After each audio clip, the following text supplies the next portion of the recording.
ವಿದ್ಯಾರ್ಥಿಗಳೇ, ಈ ಅವಧಿಯಲ್ಲಿ ಕ್ರಿಸ್ತಪೂರ್ವ 6ನೇ ಶತಮಾನದ ಭಾರತ, 22ನೇ ಅವಧಿಗೆ ಗೌತಮ ಬುದ್ಧನ ಜೀವನ ಮತ್ತು ಬೋಧನೆಗಳನ್ನು ಕುರಿತಂತೆ ನಾವು ತಿಳಿದುಕೊಳ್ಳೋಣ.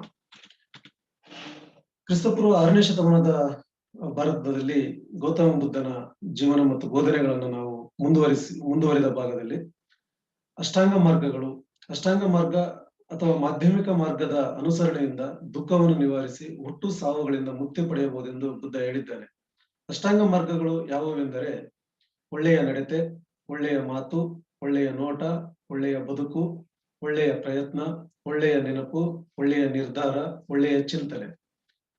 ಬುದ್ಧನ 10 ಆದೇಶಗಳು ಪರಿಶುದ್ಧ ಧರ್ಮಾಚರಣೆಗೆಂದು ಗೃಹಸ್ಥರಿಗೆ, ಭಿಕ್ಕುಗಳಿಗೆ, ಮುಕ್ತಿ ಗಳಿಕೆಗೆ ಸಹಾಯಕವಾಗುವ 10 ಆದೇಶಗಳನ್ನು ಪಾಲಿಸುವಂತೆ ಬುದ್ಧನು ಹೇಳಿದ್ದಾನೆ.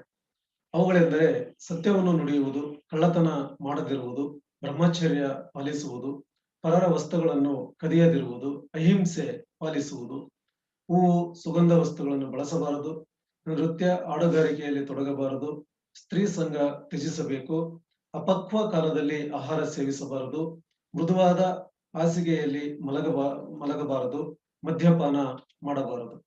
ಇತರ ಬೋಧನೆಗಳು. ಅಹಿಂಸೆ ಬುದ್ಧನು ಅಹಿಂಸೆ ತತ್ವವನ್ನು ಪಾಲಿಸುವಂತೆ ಒತ್ತಿ ಹೇಳಿದನು.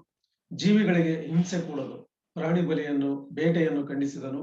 ಯಜ್ಞಗಳಿಗೆ ಕೊಡದಿದ್ದ ಪ್ರಾಣಿ ಬಲಿಯನ್ನು ಖಂಡಿಸಿದನು. ಪ್ರಾಣಿದಯೆ ಒತ್ತಿ ಹೇಳಿದನು.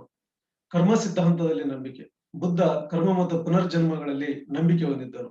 ಆತ್ಮವು ಮಾಡುವ ಕೆಟ್ಟ ಕಾರ್ಯಗಳಿಂದ ನಮ್ಮ ಫಲಾಫಲಗಳು ನಿರ್ಧಾರವಾಗುತ್ತವೆ. ದೇವರಲ್ಲಿ ನಂಬಿಕೆ ಇರಲಿಲ್ಲ. ದೇವರ ಇರುವಿಕೆಯನ್ನು ಬುದ್ಧ ನಂಬಿರಲಿಲ್ಲ. ದೇವರ ಅಸ್ತಿತ್ವವನ್ನು ಪುರಸ್ಕರಿಸಲಿಲ್ಲ. ಆತನ ಬಳಿ ದೇವರ ಬಗ್ಗೆ ಕೇಳಿದರೆ ನಮಗೆ ಮಾನವನ ಕಷ್ಟಗಳು ಗೊತ್ತೇ ಹೊರತು ದೇವರಿಲ್ಲ ಎಂದು ಉತ್ತರಿಸುತ್ತಿದ್ದರು.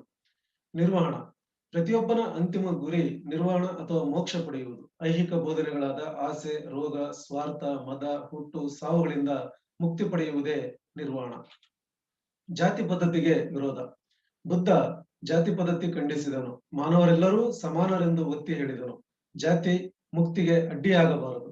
ಜಾತಿ, ಮತ, ಲಿಂಗ ಭೇದವಿಲ್ಲದೆ ಬೌದ್ಧ ಧರ್ಮ ತನ್ನ ಬಾಗಿಲನ್ನು ಎಲ್ಲರಿಗೂ ತೆರೆಯಿತು. ನೈತಿಕ ಜೀವನಕ್ಕೆ ಆದ್ಯತೆ, ವೈದಿಕ ಧರ್ಮಕ್ಕೆ ವಿರೋಧ. ಇವು ಅವನ ಇತರೆ ಬೋಧನೆಗಳು.